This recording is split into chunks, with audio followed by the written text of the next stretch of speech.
Some nights, the world doesn't quiet down as easily as we wish it would. Thoughts drift, memories wander, and the mind keeps traveling long after the body wants to rest. Tonight, let me take you somewhere softer, somewhere far away from noise and closer to peace. Tonight, we're going to drift through time, gently, like turning the pages of a forgotten book. Together, we'll explore calm moments from history, small stories from ancient civilizations and quiet corners of the world. Nothing rushed, nothing loud. Just simple human stories, carried across time. Here to keep you company while you rest. So get comfortable.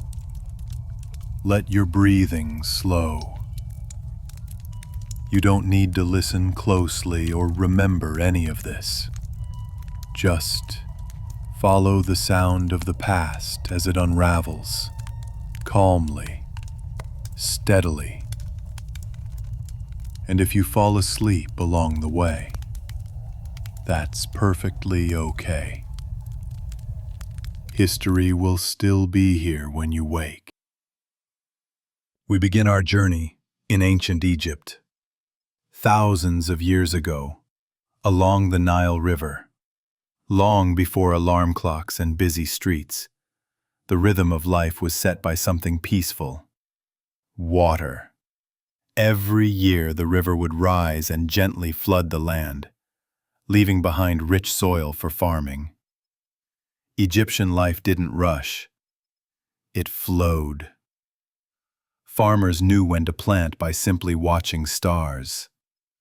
Priests studied the heavens not for power but to understand time.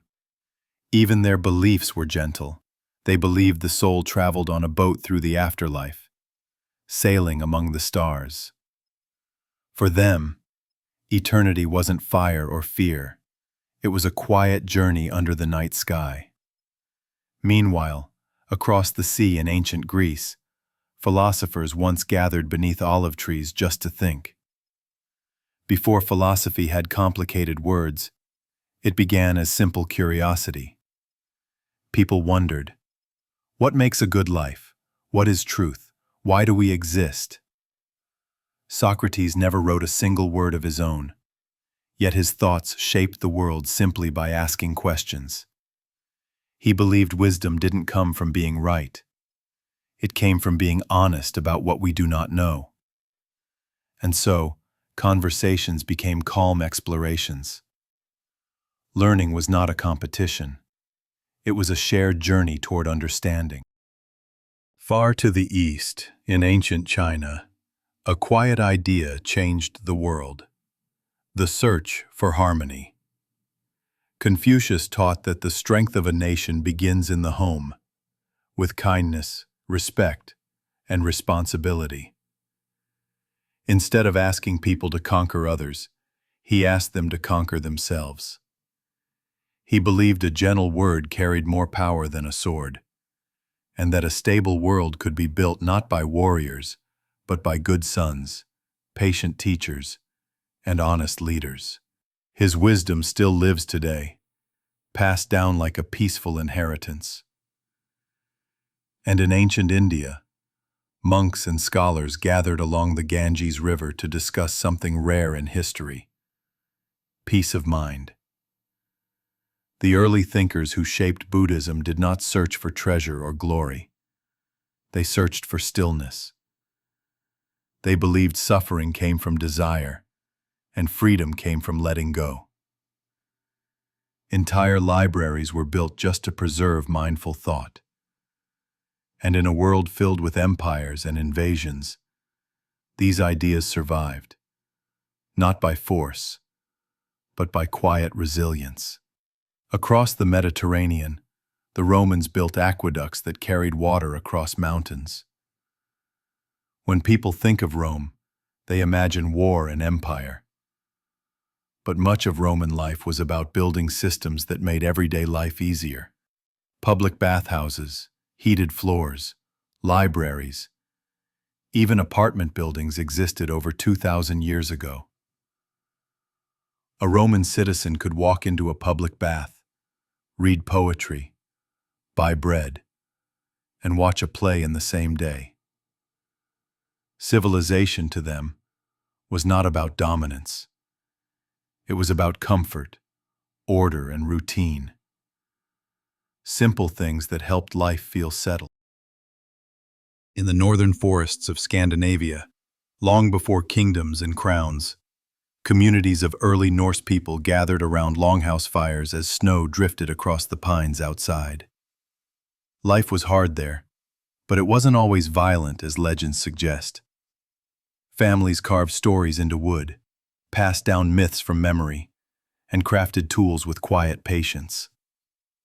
They believed the world was woven together by fate, threads binding every life to a long story that began before birth and continued long after death.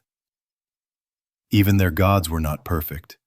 They struggled, learned, failed, and began again. For the Norse, even in myth, there was no shame in falling, as long as one stood again. Thousands of miles away, the people of ancient Japan found beauty in simplicity. In the early days before samurai and shoguns, farmers tended rice fields between mountains and sea. They developed a tradition that still survives today. The belief that every object, every stone, every stream, holds a spirit. This gentle faith, Shinto, didn't try to explain the world. Instead, it honored it. Trees were not just trees. Rivers were not just rivers. Nature was alive, and humans were simply part of it, passing through like a quiet breeze. In the wide grasslands of Africa, the kingdom of Kush rose along the Nile, long before many European nations were even born. Their pyramids still stand today in Sudan, taller in number than those of Egypt. This ancient African civilization was full of astronomers, builders, and iron workers, but also poets and kings who believed in legacy. They traded gold, ivory, and wisdom. Their queens, known as kandakes, once led armies into battle and ruled with insight and strength. History often forgets them, but the desert remembers. Across the Atlantic Ocean, long before the rise of cities in Europe, the Maya built observatories in the jungles of Central America. They studied the stars with stunning accuracy, predicting eclipses and tracking Venus as it moved across the sky. Their calendars were not signs of doom. They were a celebration of time itself. Each cycle was a reminder that life moves in patterns. Ages rise, collapse, and begin again, just as seasons do, and just as we do. Deep in the Andes Mountains, the Inca Empire created one of the most sophisticated road systems ever built, without the wheel.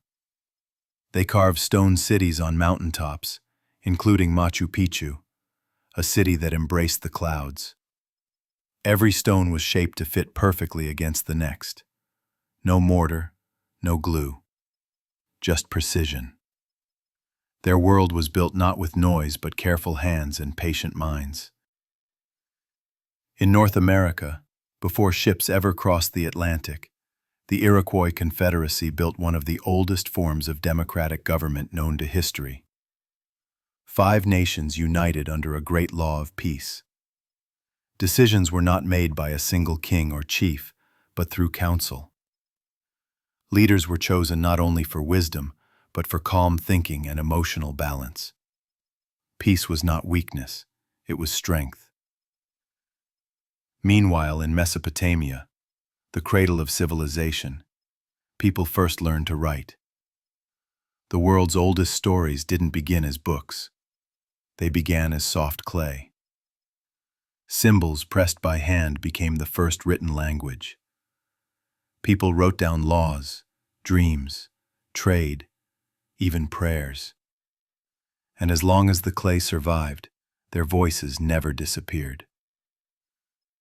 Thousands of years later, we can still read their thoughts, a reminder that writing is a bridge across time.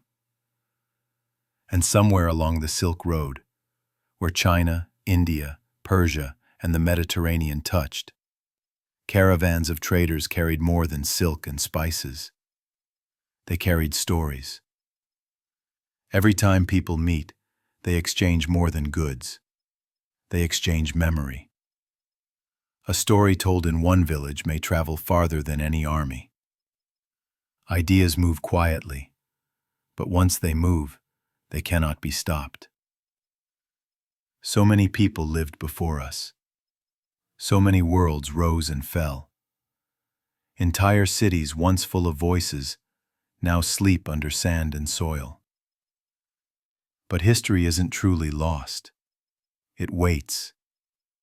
And tonight we wander through it, slowly, quietly, letting the weight of time fade.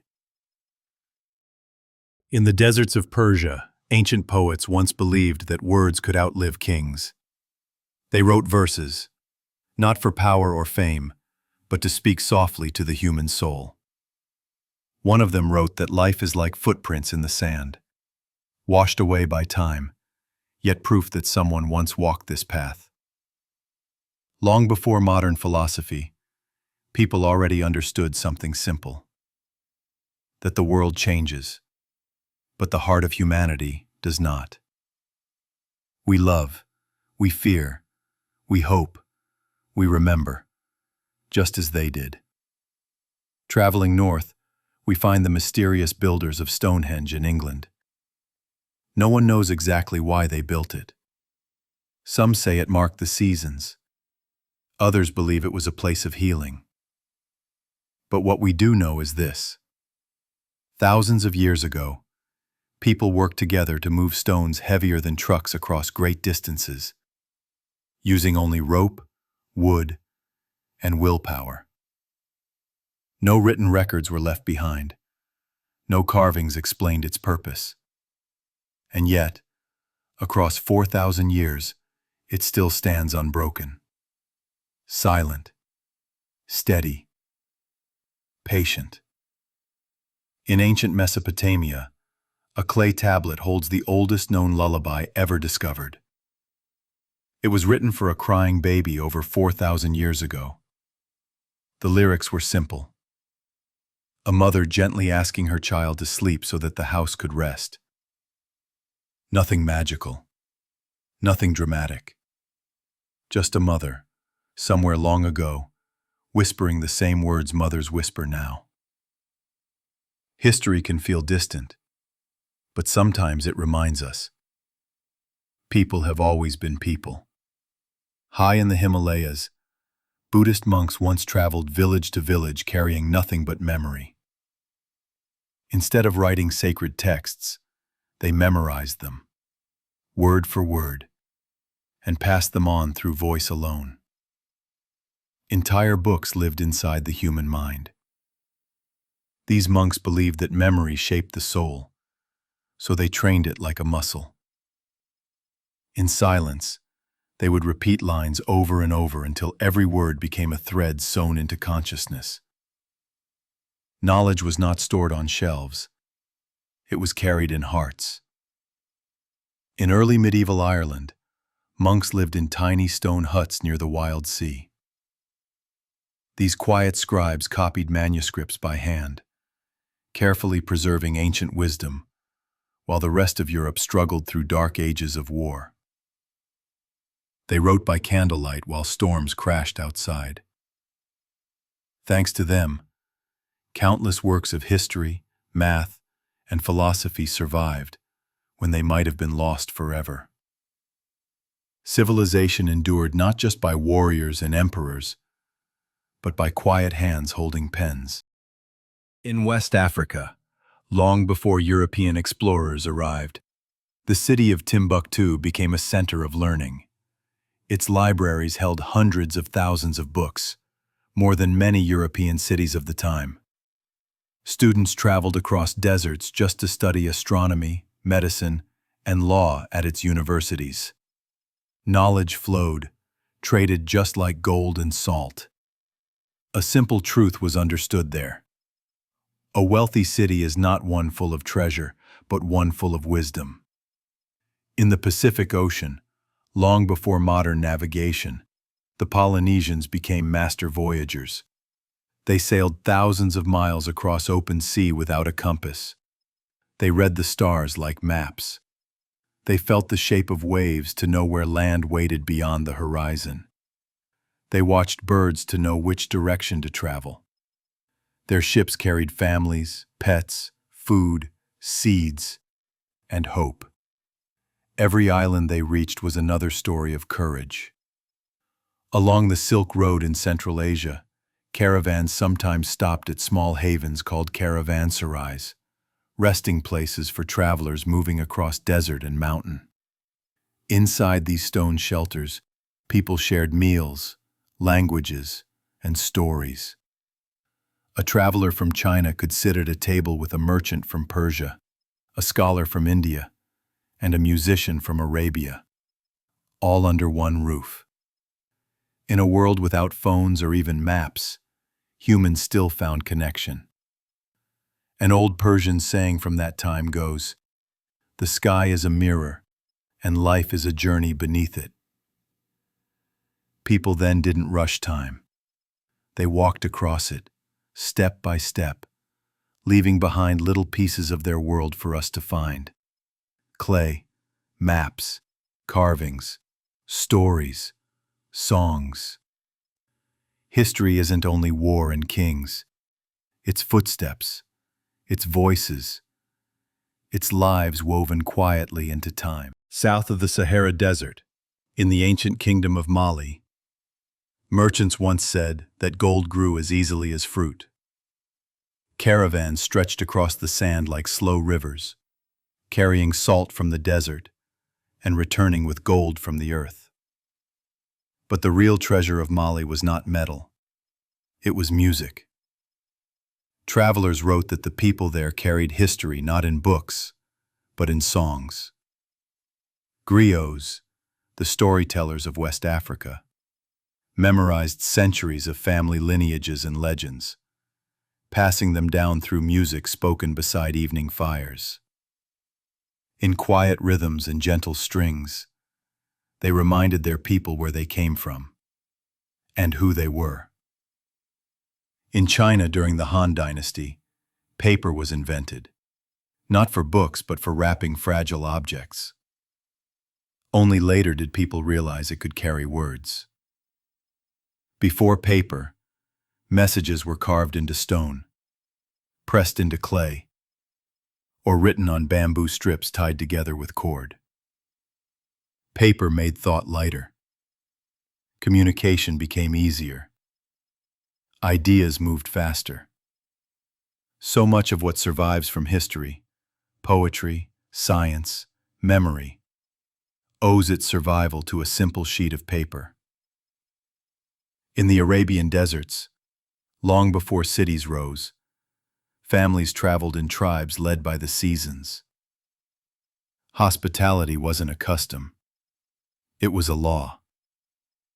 If a traveler approached your tent, you gave them bread, safety, and rest before asking their name. Life in the desert depended on kindness between strangers. In such wide silence, a person might cross hundreds of miles with no village in sight. But they were never truly alone. The stars were always above them, and someone's fire was always glowing in the distance. In medieval Japan, samurai are often remembered for battle. But quietly, they also wrote poetry. Many carried notebooks in their armor, writing short poems called haiku as they traveled. They believed a warrior's duty was not only to fight, but to understand life. Death comes for all people, they thought. So, better to meet it with clear eyes and a peaceful heart. In simple lines of poetry, they tried to capture small truths. A falling leaf, a winter wind, a quiet acceptance of fate. Long ago in Mesopotamia, farmers used to thank the rivers with offerings before the planting season. They believed the rivers were alive, that the water listened. So they gave thanks, not out of fear, but gratitude. It was a time when people and nature were not separate. A field was more than land. It was a partner. This simple belief helped build the world's first farmlands, villages, and cities. Civilization itself was born not through conquest, but cooperation. In the eastern Mediterranean, the Phoenicians built ships that seemed to dance on the sea. They were among the first great sailors, navigating by watching the sun, moon, and Polaris, the North Star. They brought purple dye, glass, and cedar wood to trading ports around the world. But perhaps their greatest gift to history was something invisible: the alphabet. They simplified writing into symbols anyone could learn. Words became easier to record. History became easier to remember. In a quiet way, the Phoenicians taught the world how to write its own story. In the mountains of Tibet, prayer flags wave in the wind, carrying wishes across the sky. Each flag represents hope for peace, compassion, and strength. But they are not prayers to be granted, they are reminders. Life, like fabric, wears over time. The wind frays the edges, colors fade, but movement continues. These flags are never brought inside or preserved. When they age, they are replaced, not with sorrow, but acceptance. They remind us that change is part of life, and every moment matters, because nothing lasts forever. Along the Nile, ancient Egyptian workers carved odes to their cats. These small companions were cherished not only for pest control, but for the comfort they brought to the home. Some families even shaved their eyebrows in mourning when a beloved cat passed away. In a world full of monuments and kings, tiny memories like these show another side of history. The gentle side. The part built not by rulers, but by ordinary people who loved and lost just as we do. High in the Peruvian Andes, Incan messengers known as chasquis carried messages across rugged mountains, running long distances at high altitude. They passed messages using knotted cords called quipus. Even without writing, they kept records of laws, trade, and stories. Wind in their hair, mountains beneath their feet, they moved across ancient stone roads that still survive today. Evidence that once, long ago, a civilization moved with purpose and connection, without ever writing a single word. In the quiet deserts of Egypt, long after the pharaohs, travelers would sometimes sleep inside empty tombs for shelter. There, surrounded by hieroglyphs and faded paintings, they found silence older than time. The tombs, though built for kings, became resting places for wanderers. They weren't afraid of curses or legends. They simply needed a place to rest. Even the grandest monuments eventually become part of everyday life, and life always finds a way to continue. In the frozen north, long before written history, people painted animals on cave walls. In places like Lascaux in France, mammoths and wild horses run across stone ceilings older than the pyramids. No one knows exactly why these paintings were made. Perhaps to honor the animals they hunted, perhaps to teach, or perhaps simply because humans have always felt the need to create. These paintings were not loud declarations. They were whispers across centuries, voices from the earliest humans saying, "We were here." Under the blazing sun of the Arabian Peninsula, traders once traveled the incense route, carrying frankincense and myrrh along paths that stretched from Yemen to the Mediterranean. These fragrant resins were more valuable than gold, used in temples and sacred rituals. Travelers rested in simple stone inns along the road, sharing coffee brewed over quiet fire. Though the desert seemed empty, it was alive with movement. Pilgrims, merchants, storytellers, passing like grains of sand through time. In the forests of Eastern Europe, the Slavs once believed each home had a guardian spirit called a domovoi. These household spirits were treated like unseen members of the family. If a home was peaceful, the domovoi stayed quiet. But if the home was full of anger or cruelty, it would stir and move things in the night. A gentle reminder to restore balance. History holds enormous empires and epic battles, but it also holds these small beliefs that once made people feel safe in the dark. In the Highlands of Scotland, clans once gathered around peat fires as wind howled across the moors. They passed down stories not through books, but by memory. Tales of ancestors, courage, hardship, and love. Families carried tartans not just as patterns, but as identities. Each color and line had meaning. Even today, echoes of those clans survive, not as kingdoms, but as names carried forward generation after generation. In ancient China, scholars spent lifetimes copying books by hand, knowing they might never finish their work before death. And yet they copied patiently, brushstroke by brushstroke, believing that knowledge must survive no matter how long it takes. Some of their libraries endured for over 1,000 years. Wisdom is not always loud. Sometimes it is a quiet hand writing slowly by candlelight. In the calm countryside of medieval France, cathedral builders carved tiny, hidden figures into stone walls. Animals, faces, even jokes. Most people never saw them. They were too small and too high to notice. But the artists carved them anyway, for no reward, for no audience, only for pride in their craft.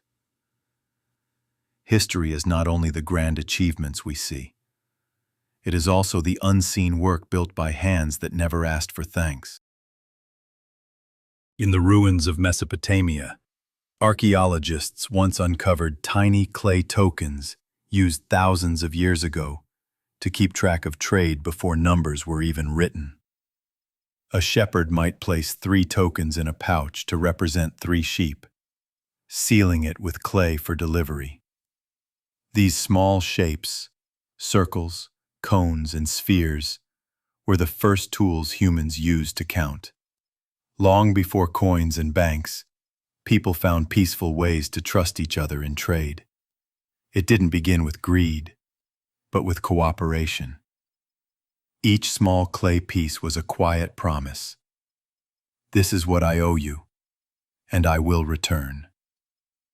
Deep in the Sahara Desert lies an ancient city now frozen in time. Wadan. Centuries ago it was part of a great trade network, its stone streets busy with merchants passing through on their way across Africa. But sand slowly reclaimed it. One grain at a time, the desert moved in, swallowing walls and roads. Life drifted elsewhere. Today, its ruins remain silent beneath the endless sky, a reminder that nothing is truly permanent, not even cities. Civilizations rise, breathe, and one day return to sand.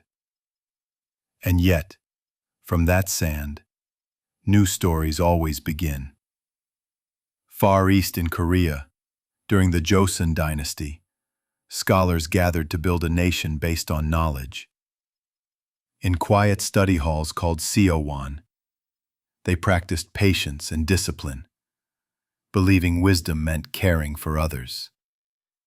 The Korean alphabet, Hangul, was created not for kings, but for common people, so everyone could read and write. Before Hangul, Writing was difficult and limited to the elite.